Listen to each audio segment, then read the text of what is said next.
Salam Nusantara, Rahayu, Rahayu, Rahayu. Kesempatan ini pada malam yang sangat tenang, saya akan menyampaikan tentang satu hal yang sering menjadi kontroversial, bahkan sering dicitrakan negatif, yaitu tentang ilmu klenik. Ya, mengapa demikian? Karena banyak penganut agamisme, ya terutama yang beraliran monoteisme, itu menganggap klenik adalah negatif, dicitrakan negatif. Itu hampir banyak orang seperti itu. Saya akan mengkaji secara kebahasaan dulu tentang klenik. Ya. Ilmu klenik itu adalah pengetahuan yang berkaitan dengan segala sesuatu yang sifatnya metafisis. Yang namanya metafisis atau metafisika itu adalah hal-hal yang tidak bisa dijangkau oleh panca indera manusia, tidak bisa disentuh, ya, tidak bisa dicium, tidak bisa diindra lewat mata kita, tidak bisa dirasakan oleh kulit kita. Tetapi pengalaman-pengalaman intuitif itu mampu memahaminya. Itu klenik. Kalau kita bicara klenik, maka sesuatu yang sifatnya adikodrati itu klenik. Kita bicara Tuhan, itu klenik. Mengapa? Karena Tuhan tidak bisa dipanca indera oleh indera-inderanya manusia.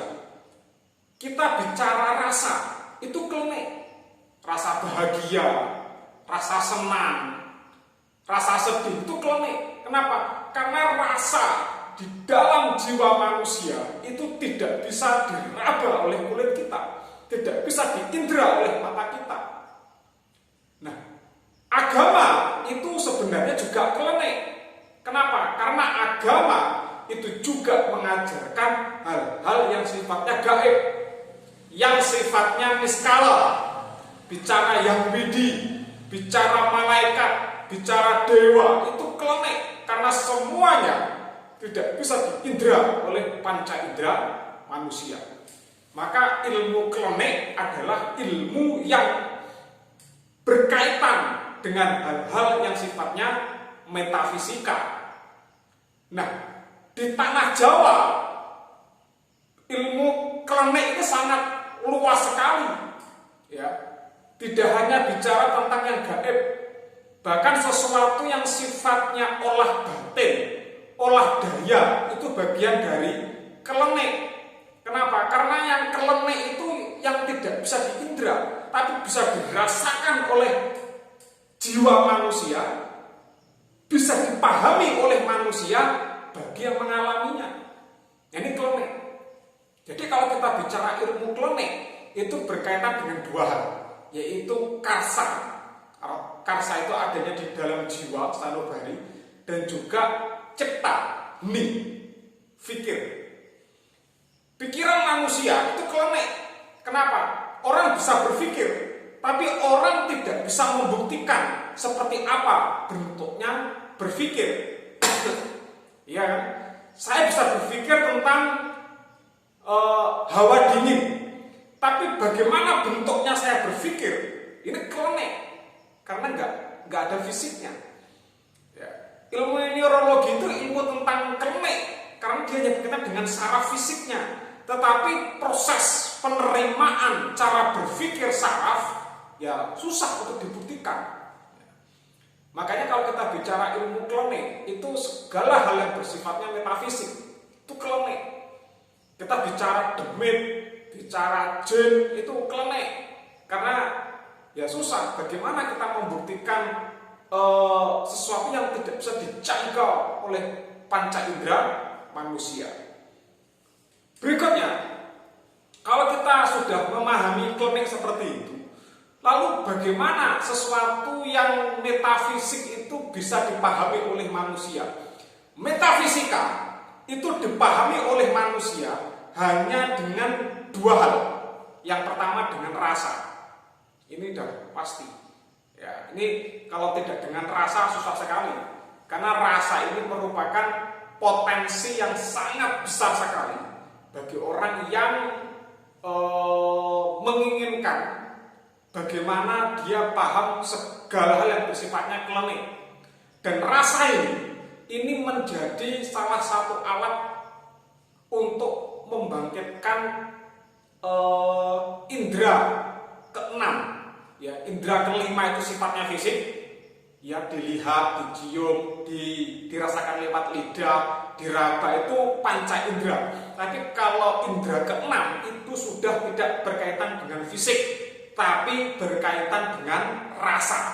Nah, kalau orang sudah peka secara fisik, maka yang diolah adalah peka secara rasa. Dan rasa ini menjadi pintu gerbang nurani manusia untuk memahami segala hal.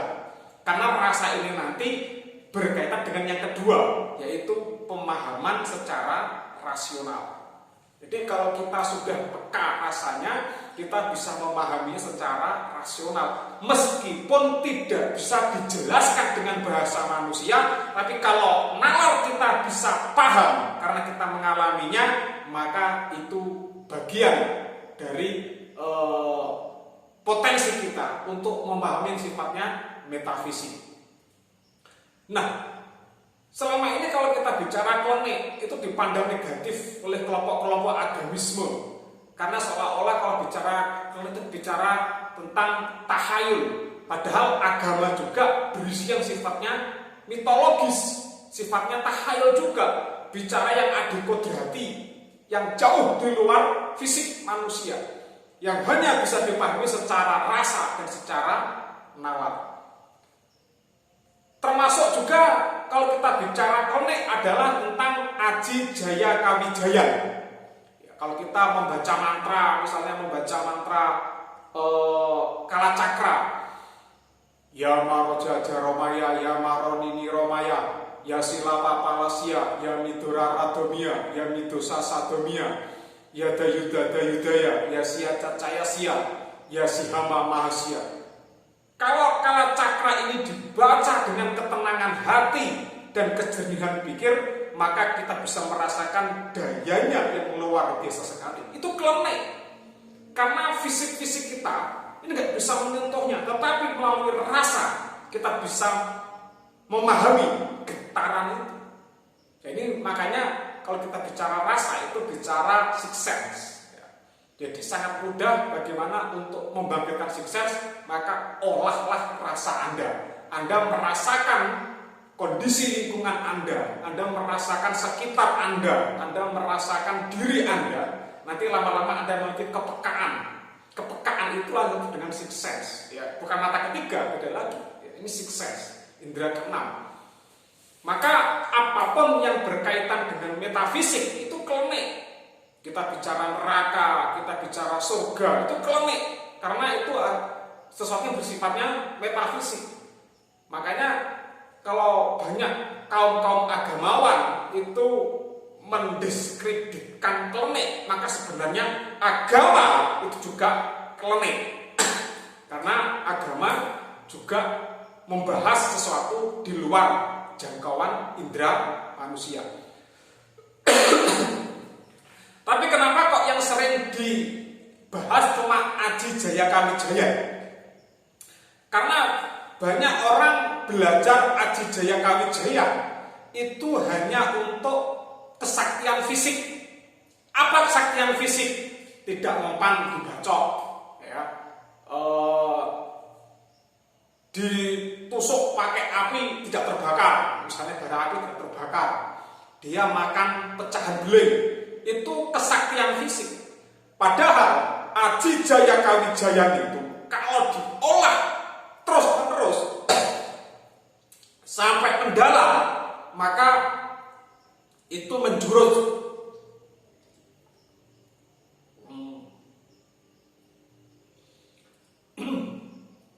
itu menjurus kepada yang sifatnya metafisik, kepada sukmawi.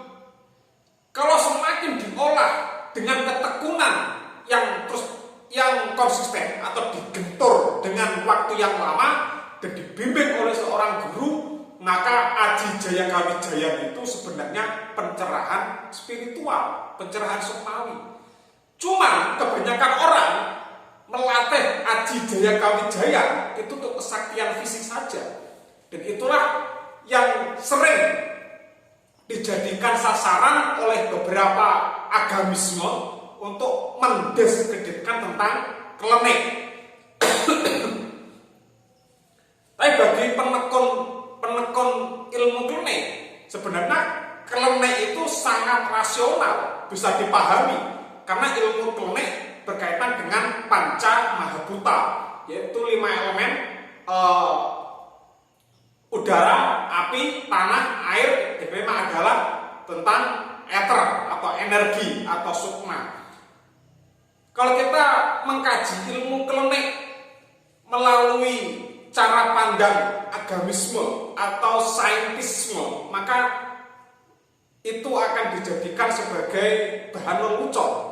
Padahal diri kita itu juga memiliki klenik, sukma kita sampai sekarang nggak jelas bentuknya seperti apa.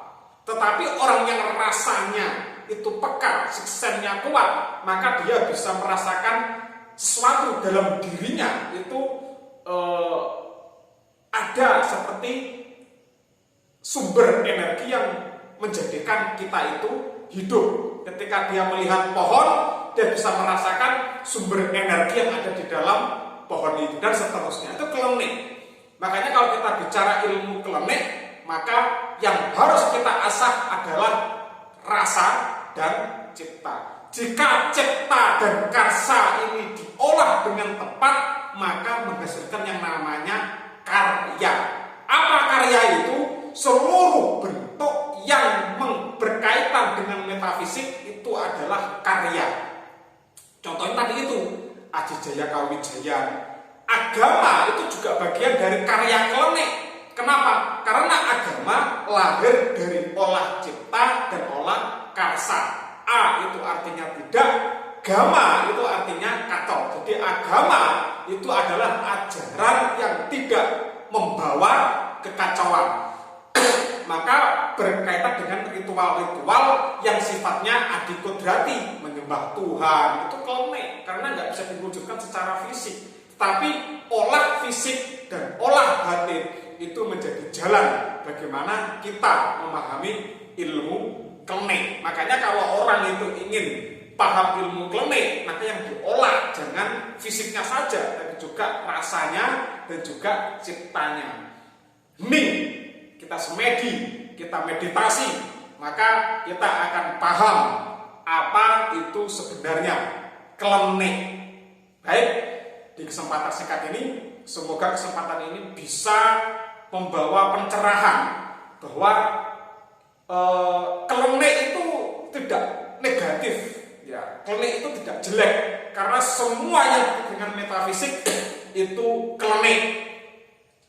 Sekian, semoga bangsa kita menjadi bangsa yang kuat, tidak lagi saling mencemooh. Kita kembali ke jati diri kita sebagai bangsa Jawa yang luar biasa. Bangsa Jawa yang memiliki khazanah pengetahuan yang tidak hanya fisik tapi juga metafisik, dan itulah yang kita sebut dengan klenik.